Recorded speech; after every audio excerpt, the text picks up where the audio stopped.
Hola amiguitos. El día de hoy les voy a contar algo que probablemente muchos ya olvidaron, pero que hace algunos años era súper popular entre los que tenían teléfonos Android.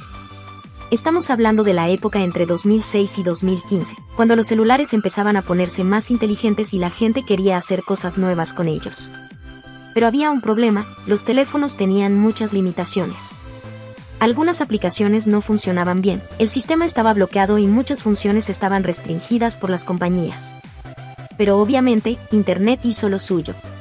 Miles de personas apasionadas por la tecnología comenzaron a investigar cómo desbloquear todo el potencial de sus teléfonos. Y fue ahí cuando nació algo que seguramente muchos recuerdan, el famoso root en Android. Rootear un teléfono básicamente era obtener acceso total al sistema. Era como convertirse en el administrador absoluto del celular. Gracias a eso podías cambiar el diseño completo, eliminar aplicaciones del sistema, aumentar el rendimiento, instalar funciones ocultas e incluso hacer cosas que normalmente estaban prohibidas.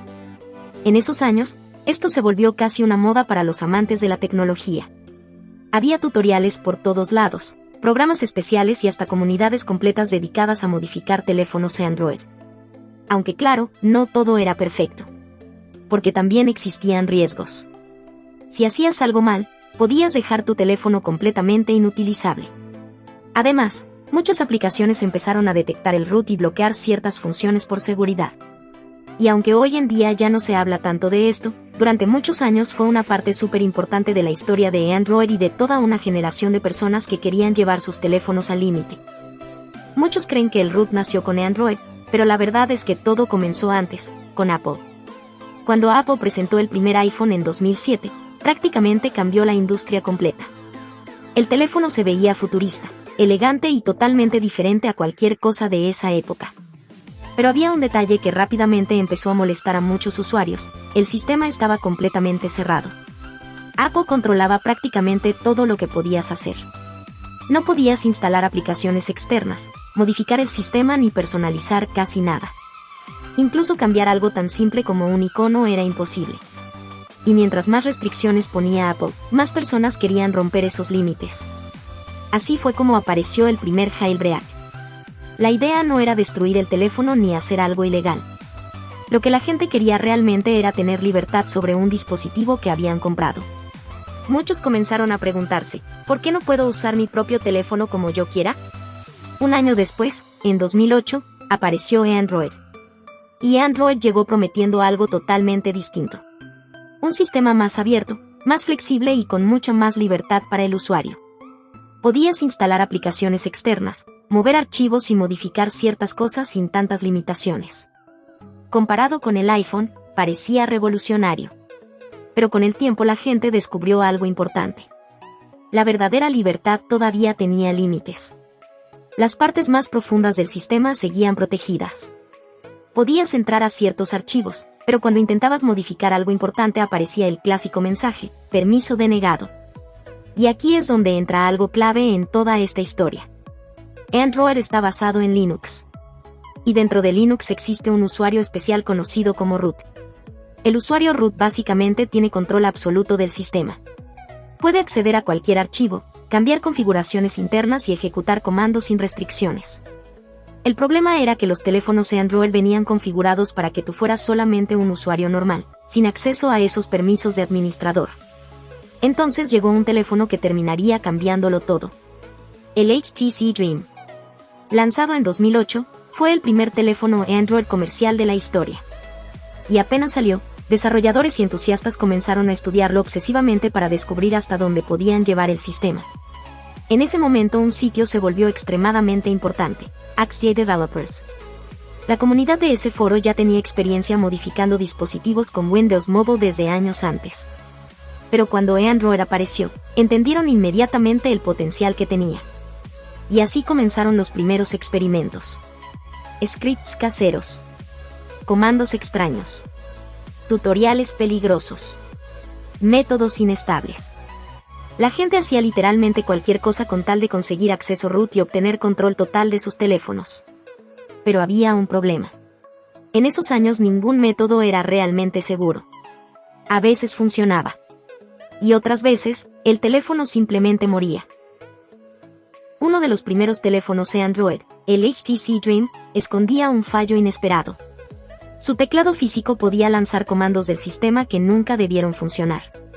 Y gracias a eso nació la primera gran puerta hacia el root. Google corrigió el problema rápidamente. Pero ya era demasiado tarde. La comunidad había descubierto algo importantísimo: Android no era impenetrable. Si existía una puerta cerrada, alguien encontraría la forma de abrirla. Así comenzó la era del root manual. En ese tiempo todavía no existían aplicaciones bonitas que hacían todo con un clic. Si querías modificar tu teléfono, tenías que instalar drivers raros, conectar el celular a la computadora y escribir comandos línea por línea. Y justo en esa época se hicieron famosas dos palabras que cualquier tecnofreak recuerda hasta hoy: brick y bootloop. Si el teléfono dejaba de encender completamente, estaba muerto.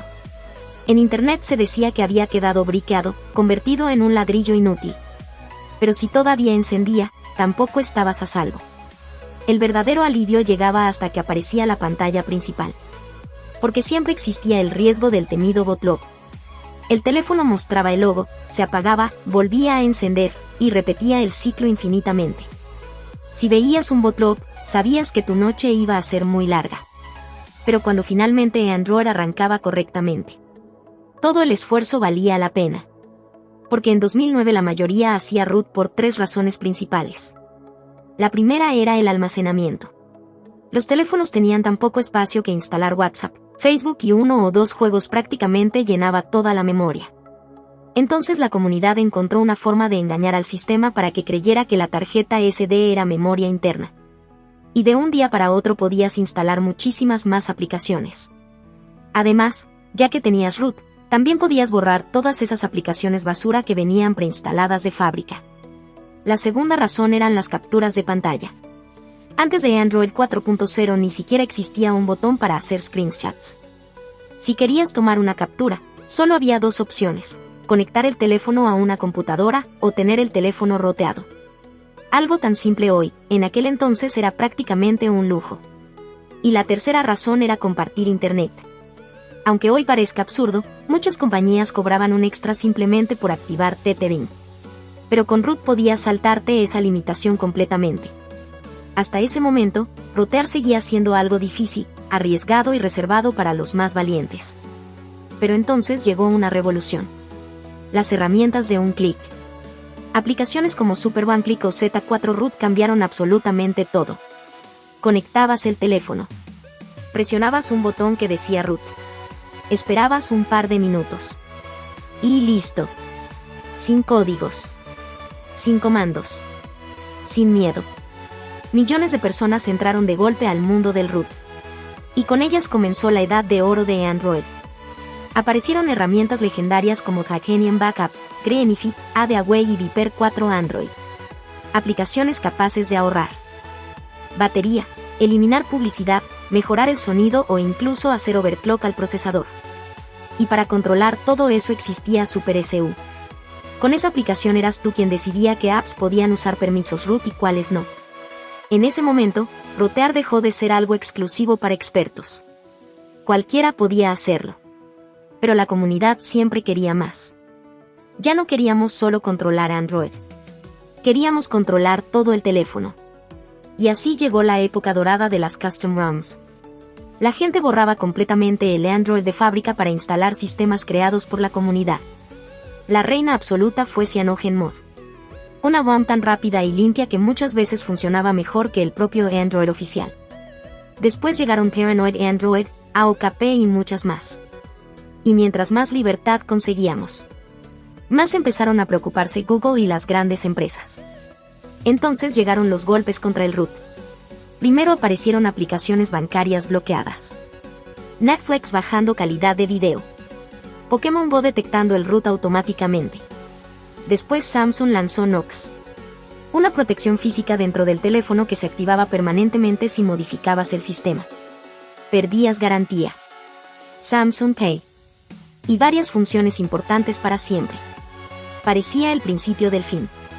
Pero entonces apareció Magisk, creado por un desarrollador llamado Top Humble. WiMagisk cambió completamente las reglas del juego. En vez de modificar directamente Android, funcionaba desde el arranque del sistema y podía ocultarse de muchas aplicaciones. Se convirtió rápidamente en el nuevo rey del root. Pero mientras eso pasaba, Android comenzó a cambiar. Google empezó a tomar ideas directamente de la comunidad. Muchas funciones que antes necesitaban root hoy vienen integradas de fábrica. La grabación de pantalla, el modo oscuro, el control avanzado de permisos. Lo que antes instalábamos manualmente, hoy simplemente funciona. Y además el hardware dejó de ser un problema. Los teléfonos ya no son lentos ni vienen con tan poca memoria como antes. Hoy incluso un teléfono gama media tiene potencia de sobra. Y entonces llegó el golpe final. Google endureció Android muchísimo más. En 2021 incluso contrató al propio creador de Magisk.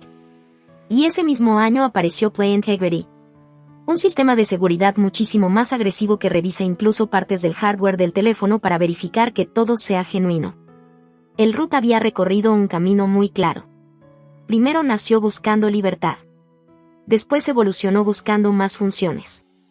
Y finalmente terminó convirtiéndose en una búsqueda de control absoluto sobre Android.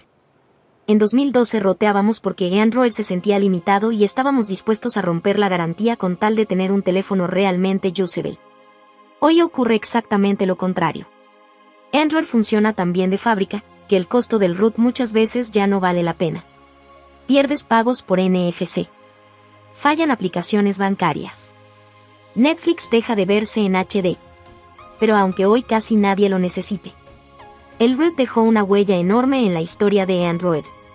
Muchas de las funciones modernas del sistema existen gracias a ideas que nacieron primero dentro de la comunidad root. Y tal vez esa sea la mayor ironía de todas. El root ayudó tanto a mejorar Android, que terminó haciendo que ya no fuera necesario. Gracias por ver. Y si quieres conocer más historias sobre tecnología, Android y el Internet de antes, suscríbete, porque todavía quedan muchísimas historias que contar.